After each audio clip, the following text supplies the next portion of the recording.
You live in a world where you're translating vibration through your senses. And you can see that the effort to move that chair from there to over there accomplishes something. So there is this effort that gives you immediate results that you begin to believe in, but there is a vibrational alignment that gives you such leverage results that we want you to demonstrate to yourself too. We're not trying to talk you out of action, and we're really not trying to talk you out of effort. We just want you to use the energy that creates worlds in the way that you intended. Most people don't line up their energy, create a sort of mess with their thoughts, and then use their effort to try to clean up the mess. And if you're not making messes, then you don't have to clean them up. And everything that you want is all laid out for you. There is a path of least resistance that when you get on the vibe of it, it lights up, and that's not effort. It's alignment. You said something really important about how there is some satisfaction factor. And we want to say, anytime you're feeling that satisfaction, you're on the right path. When you get that feeling of satisfaction, or that feeling of exhilaration or elation, that feeling of wanting something, those feelings mean that you're in the right vibration and that the path is opening. And it's just going to get clearer and clearer and easier for you to see.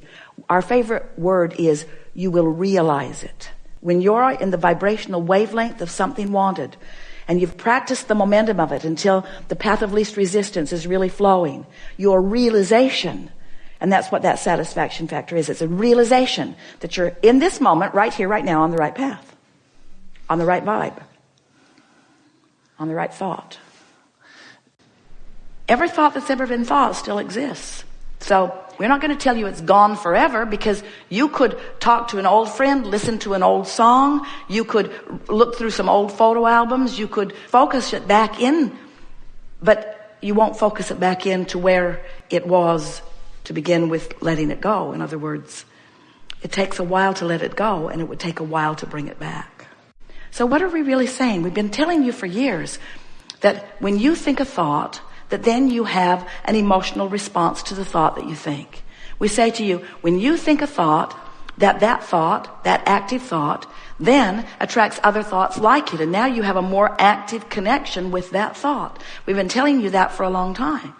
And now we're saying to you that if you will find some way of thinking as few thoughts about as few things as possible, by choosing something to think about that you usually don't think about, but something that is completely without resistance, that what will happen is, over time, gradually, not the first day, not the second day, but certainly by the 30th or 40th or 50th day, if you sit for 15 or 20 or 30 minutes in meditation, and you have the singular intent of activating your attention, after a little while, the words that we are speaking in the background will come to the forefront, and you'll realize that you are actively involved in thought that is inside the vortex.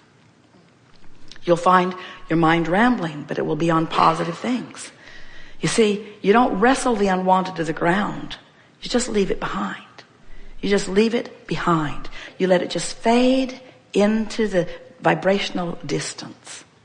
Because once you get there, once you say, my vortex is my objective, because there I am whole and therefore feeling good, and then I will focus specifically. Now you are really a powerful, deliberate creator. And here's why. People often think that it is the setting of the goals that is the creative work. Well, the creative work happens when you're in the middle of a relationship that's no fun. That's when you put more fun. The creative work is when you're sifting through what you don't want, knowing what you do want. In other words, the creative work is the sifting, sorting process. That's the creative work. You've done it, you've done it, you've done it, you've done it, you've done it, you've done it. The creative work is there.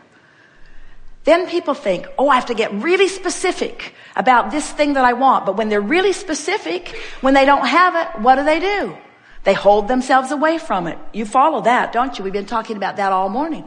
So when they're not in the vortex and they're really specific about what they want, I want this person to be this tall and have this much money and have this color of eyes and to call me this and to do these things and to have this agenda and to have this heart. When you're saying all of those things and you're not in the vortex, but you're being specific because you think you're supposed to be specific, because that surely must be what deliberate creating is, you just hold yourself out there, having more experiences you don't want, more experiences that you don't want.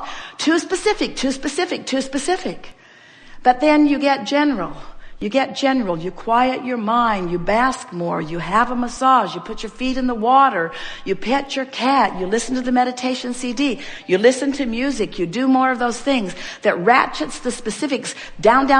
So you're more general. And then you flow right into the first lock of the vortex canal. And now, when you think about what you want, you do it because it feels good to think about what you want, not because you're trying to be specific in order to make things happen. Can you hear the difference? Now you're talking about it because it feels good. Now you're talking about it because you can't stand not to talk about it. Now you're talking about it because it's who you are and it's what's showing itself to you. Now you are going with the flow of it. Are you following what we're getting at? This is such an important distinction. You want to get into the vortex and then be specific.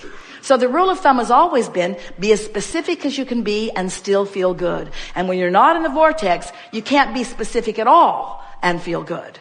But once you get into the vortex, that's when you want to start talking about it.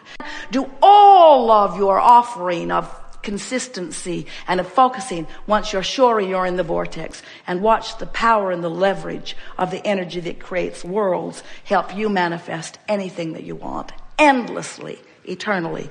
Good time for a segment of lunch.